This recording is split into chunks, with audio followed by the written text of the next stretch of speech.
Good afternoon. The National Disaster Risk Reduction and Management Council says at least 6 persons were reported dead following the onslaught of Typhoon Uwan. In its 6 a.m. report on Tuesday, November 11, the NDRRMC says 3 deaths were reported in Central Luzon and 1 each was reported in the Bicol region, Western Visayas, and Eastern Visayas. The agency adds that 13 persons were reportedly injured. The tropical cyclone affected over 2 million individuals across 15 regions in the country. Most of the persons affected by Uwan were recorded in the Bicol region, with around 1.16 million individuals. More than 1 million individuals remain displaced as of Tuesday morning. According to the NDRRMC, around 800,000 displaced persons are spread across 10,000 evacuation centers, while over 200,000 persons are served outside of the evacuation centers. The State Weather Bureau says Typhoon Uwan exited the Philippine area of responsibility early Tuesday morning.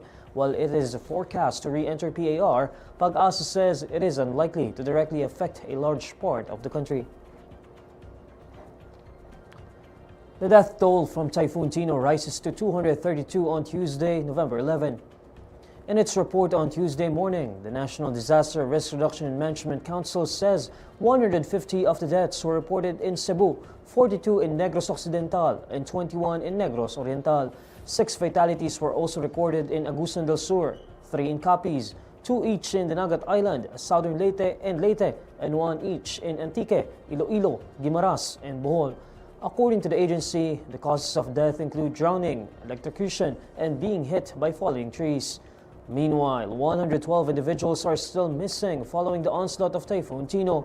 The NDRRMC also reports 532 injured persons across 5 provinces in Visayas. The agency says Tino affected around 4.16 million individuals across 8 regions. A week after Tino's landfall in the country, more than 370,000 persons are still displaced. According to the report, around 240,000 are in evacuation centers and about 130,000 are being served outside evacuation centers. A Department of Justice official says the Philippine government has no choice but to comply once the International Criminal Court issues an arrest warrant against Senator Bato de la Rosa. In a press conference on Tuesday, November 11, Chief State Counsel Dennis Chan explains that the principle of reciprocity governs relations among nations. This is even though the ICC cannot legally compel the Philippines to comply due to its withdrawal from the Rome Statute.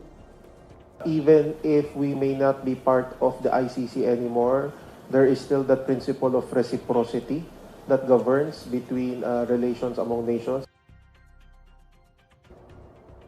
Reciprocity among nations is a fundamental principle in international relations.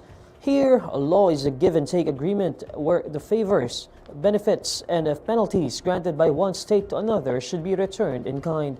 On the other hand, Prosecutor General Richard Anthony Fadullon says he believes that compliance with the ICC order is inevitable. Fadullon says that if the route taken is extradition, then the process of compliance with the arrest order could take longer. However, if there is a surrender, he says the process of compliance will be much faster. Yeah, I believe we will have to comply. You're correct in pointing out that one of the possible effects would be, or one of the possible situations would be just determining the length of time when it would actually be implemented. Kasi depending on the route that you will take, nabanggit na nga kanina, kapag extradition, it takes quite some time because you still have to go through a trial, whereas a surrender would be immediate. The ICC said on Monday, November 10, that it couldn't confirm the alleged issuance of an arrest warrant against De La Rosa. Ombudsman Aboying Remulla earlier said a warrant was issued against De La Rosa in connection with the Duterte administration's war on drugs. As of Tuesday, the Philippine government has not yet received official communication from either the Department of Foreign Affairs or the Philippine Center on Transnational Crime regarding the receipt of the warrant. And these are the stories you need to know today. I'm Neil Mercado. Follow INQUIRER.net on Facebook, X, YouTube, TikTok, Instagram, and Reddit. For more stories, visit INQUIRER.net. Good afternoon.